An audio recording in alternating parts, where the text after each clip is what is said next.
every case is a case in itself.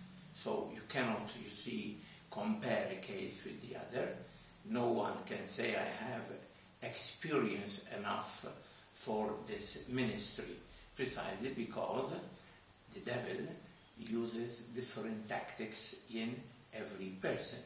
And he makes you think he is where he is not, or he makes you think he is not where he is.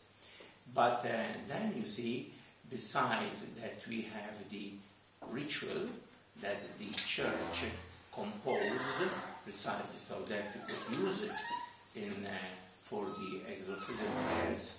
Besides that, then every exorcist does these spontaneous prayers through which he then commands the devil to get out